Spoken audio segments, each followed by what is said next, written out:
Good afternoon. At the outset, I'd like to thank Dr. Ramesh Oriel, Dr. Parag for having me here. So, bit uncommon topic, what role should technology play in modern TKA beyond conventional instrumentation? So, where are we heading?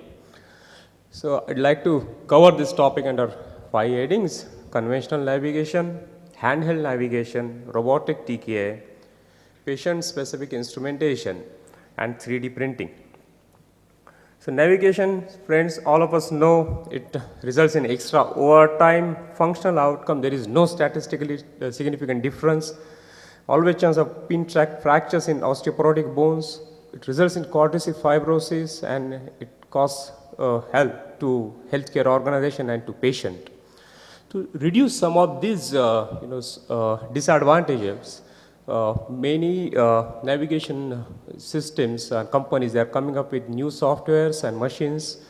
So these new softwares, they result in fast registration process which helps us in reducing overtime. It helps in automatic workflow adaptation. These new softwares allows us to use both techniques, measured dissection and balance gap technique. Final outcome visualization before bone cuts are made. This is very important, and it allows us live adaptation of stability graph after every surgical interaction. Most of these navigations, they are pinless navigations, especially on the femoral side, which again helps us in reducing overtime, helps us in preventing pin track fracture in osteoporotic bones. Interesting fact about this new brain lab navigation is joint stability graph, which assesses continuous calculation joint gaps based on maximum joint mobility and 3D implant geometrics. It assesses malalignment, instability, contractures. Most importantly, it helps us to prevent mid-flexion instability. New trackers in these navigation systems are quick and easy to assemble. They are resistant to debris, blood and other liquids, and they are occlusion tolerant and wipeable. So these navigation systems, they are patient friendly, they generate patient friendly case reports, help us to educate and engage patients about their software guided surgery, automatically generate screenshots and case data that can be easily imported into presentation and spreadsheets.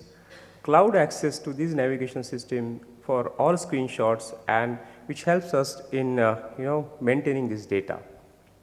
Coming to handheld navigation, the next step of navigation is designed to integrate with surgeons' conventional instrumentation for total knee arthroplasty.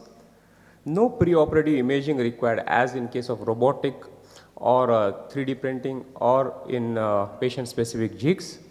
No wait time for the patient and the hospital, and it is less invasive procedure as compared to conventional navigation. Again, it is economical for the healthcare organization as no investment is required from hospital side. Robotic UK or TK is relatively new technique which is extremely costly, and long-term outcomes we are not sure about it at present. So preoperatively CT scan is required, which generates 3D virtual model and which is loaded into robo software system. So based on this, surgery is done as per personalized pre-op plan in predefined area. What I mean by predefined area, when instrument goes out of predefined area, those instruments stop working. That's where it is advantageous to use robos while doing UK or TKA. It helps us to place implants in accurate way and getting correct alignment. Study published in 2016 said they assessed robo-assisted TKA using lower leg alignment, soft tissue balance, joint line maintenance, and component alignment and positioning.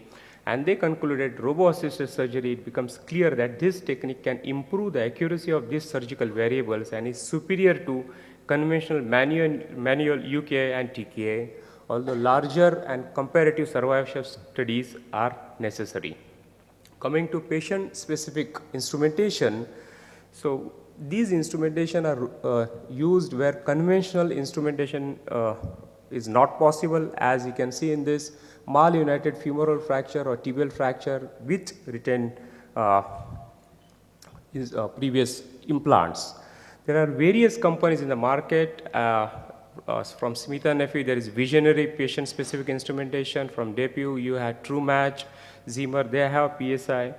And based on this, you need to do MRI or CT scan pre-operatively, send them to company. They will take around 2 to 4 weeks to generate, design these instruments, and they will send it to you in sterile pack. This is how these instruments look like.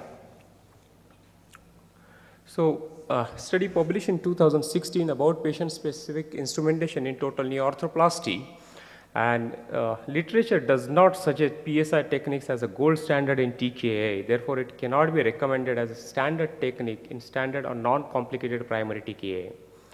So, literature does not underline any improvement in component alignment, surgical time, blood loss, or functional outcomes. And their conclusion was, in these selected cases only where malunited femoral or tibial fracture, patient-specific instrumentation are recommended. Another study published in 2015, and they concluded PSI may have no advantage over conventional instrumentation for patient undergoing TKA, and neither improves alignment accuracy nor benefits the clinical outcomes of TKA, including operative time, blood loss, length of hospital stay. And they are useful in femoral fracture with deformities or with retained hardware. 3D printing, it is your developmental stage, and it can be used to get customized implant as well as for the instruments.